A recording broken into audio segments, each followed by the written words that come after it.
Hello and welcome. I'm Olivia Cross for Wellington Live, and today I'm joined by Tory Whanau. How are you doing, Tory? I'm good. Thank you so much for having me. Thank you so much for joining us. Now, why do you feel that cycle lanes are the way to go for Wellington? My view of cycleways is that they're an option as part of a range of public transport and accessible and getting moving types of transportation that's needed to move Wellington towards being a truly sustainable and climate resilient city. So it's not that I prioritise cycling above all else, it's just that we need to provide options that suit everyone. So that includes cycling, walking and accessibility, and a lot more efficient, fast and low-cost public transport options. And do you feel, with obviously the cycle lane being put into that stretch of road along Ridderford Road, do you feel as though the businesses there were sufficiently consulted by the City Council regarding the cycle lanes? In regards to the businesses who have been impacted by this, it would seem that they weren't consulted properly, so I do have some concerns around that. I mean, they're obviously very stressed out about this, so I mean that indicates that they're not feeling heard.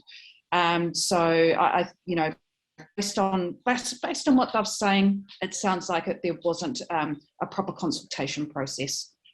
Yeah, definitely. And how do you think this could have been altered to be a better consultation process? How do you think this could have been improved?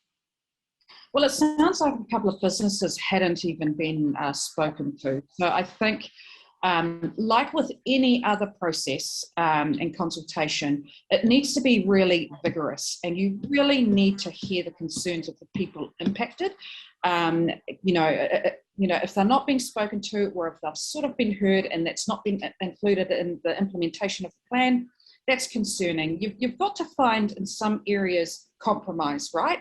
I think for the future of our city, we've got to make some really bold decisions, but at the same time, we've got to take Wellingtonians and businesses on a journey with us. We can't make them feel like they're not an important part of their city, because their survival is, otherwise we won't have a local economy or, things to pay for a better system across Wellington. So what I would do differently is ensure that real thorough consultation, really truly see if some of their ideas can be put into the new public transport system, see what reasonable alterations could be made to ensure that we can still work towards lower emissions, but also look for alternative parking. I know service vehicles and things like that, and people with accessibility issues, people with big families or have a disability won't be able to utilise a cycleway. So where's the space for them to be able to access those stores? I'm quite supportive of that. So do you have any plans for alternative parking in that area, for these people with accessibility issues, and also the businesses? They bring a lot of customers in. Do you have any alternative parks? I'm certainly looking at that.